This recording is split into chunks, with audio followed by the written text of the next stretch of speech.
जो तुम्हें स्क्रीन पर वीडियो दिख रही है, इन सारी वीडियो को जाकर देखो, और सारी नहीं तो सिर्फ एक वीडियो उठाकर देख लो और उसे अपने जीवन में अपना लो। गौतम बुद्ध ने जो बातें कही और उनके शिष्य के जीवन की जो घटनाएं हैं, अगर तुमने उनकी असल उस सत्य को अपने जीवन में समझ लिया तो वास्तविकता के तुम बहुत निकट हो जाओगे। तो डिस्क्रिप्शन में उनका लिंक होगा या मेरे चैनल पर जाकर इन वीडियो को देखो। और इसलिए मत देखो कि मेरे व्यूज बढ़ाने हैं, नहीं, इसीलिए देखो क्योंकि तुम अभी वास्तविकता से बहुत दूर हो। मैंने ब्रह्मचर्य के बहुत चैनल देखे हैं, लेकिन किसी ने भी वास्तविकता को बिल्कुल भी सब्सक्राइबरों के समीप आने नहीं दिया। किसी भी भाई को असल सच्चाई बताई नहीं, क्योंकि उन्हें खुद भी नहीं पता।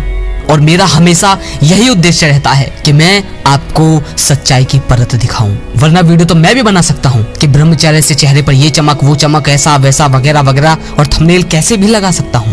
लेकिन नहीं, जिसकी वजह से हम मुक्त हैं, जिसकी वजह से हमने वास्तविकता समझी है, वही तुम्हें देना है।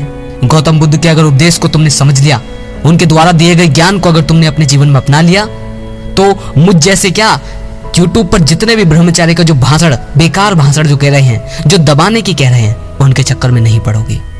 तो आज की जो वीडियो है उस पर चलते हैं। एक बार एक व्यक्ति एक महात्मा के पास आता है। महात्मा जी, मेरे भीतर बहुत ज्यादा नकारात्मकता है। मैं हर समय ईर्ष्या, लालच, क्रोध, अहंकार और काम वासना जैसी नकारात्मक भावनाओं से हमेशा घिरा रहता हूँ। आप तो गुरुदेव आत्मज्ञानी हैं। मैं बहुत आशा लेकर आपके पास आया हूँ। कृपा करके गुरुदेव मेरी समस्याओं का समाधान करें। वे महात्मा उस व्यक्ति से कहते हैं, तुम्हारी समस्याओं का समाधान तो बहुत आसान है। तुम मुझे बस इतना बता दो कि वो कौन सी नकारात्मक भावनाएं हैं जो तुम्हें सबसे ज्यादा परेशान करती हैं। वह व्यक्ति कहता है, महात्मा जी, मुझे क्रोध और काम वासना सबसे ज्यादा परेशान करती हैं। वे महात्मा कहते हैं कि क्रोध और काम वासना का बहुत गहरा संबंध है। मेरे भाइयों, अब ध्यान से समझना। वे महात्मा कहते हैं कि क्रोध और काम वासना का बहुत गहरा संबंध है। तुम्हें सबसे पहले उसे समझना होगा।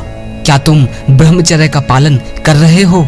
वह व्यक्ति कहता है, जी महात्मा जी, लेकिन आपको कैसे पता कि मैं ब्रह्मचर्य का पालन कर रहा हूँ?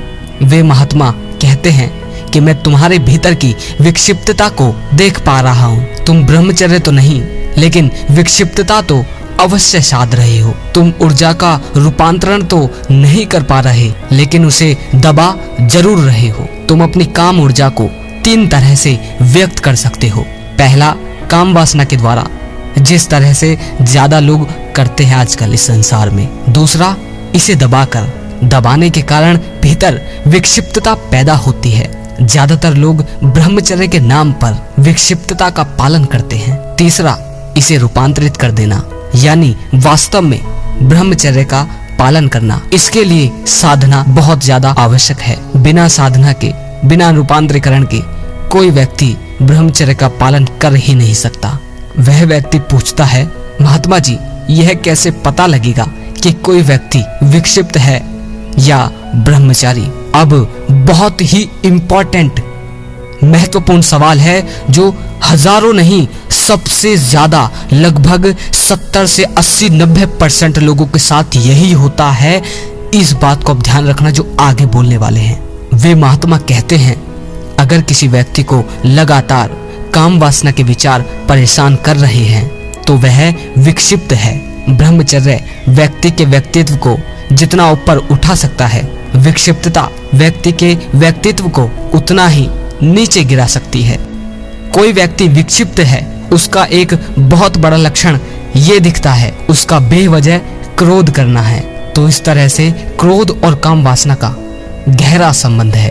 वह व्यक्ति पूछता है, महात्मा जी, यदि हम किसी व्यक्ति से ईर्ष्या करते हैं लेकिन हम उसके सामने क्रोध व्यक्त नहीं कर सकते, तो क्या उस क्रोध की ऊर्जा को दबाने से हम विक्षिप्त हो सकते हैं? वे महात्मा कहते हैं, किसी भी ऊर्जा को दबाने से विक्षिप्तता पैदा हो सकती है। तुमने देखा होगा, कभी कभी कोई व्यक्ति बेवजह रोने लगता है। उसका रोना बेवजह नहीं है, उसके भीतर जरूर कोई दबी हुई ऊर्जा है जो रोने के द्वारा बाहर व्यक्त हो रही है। वह व्यक्ति पूछता है, महात्मा जी, क्या कोई ऐसा भी तरीका है जिससे हम अपनी अपने भीतर की नकारात्मक भावनाओं से मुक्त हो सके। वे महात्मा कहते हैं, हाँ बहुत आसान तरीका है।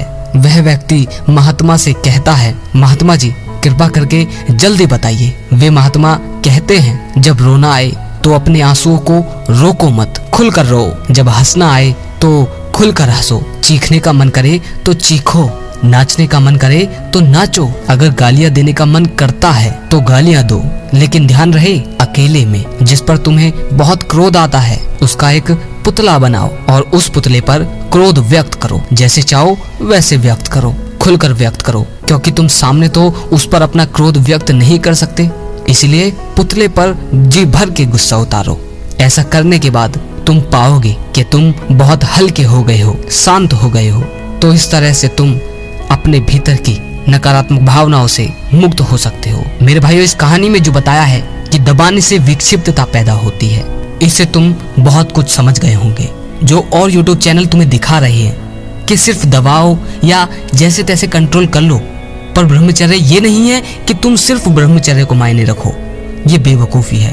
ब्रह्मचर्य का मतलब होता है रूपांतरीकरण। एक साधु, एक असल भक्त, एक कलाकार, एक बिलियनर, ये सब कैसे वासना में नहीं पड़ते? क्या कारण हो सकता है इनका?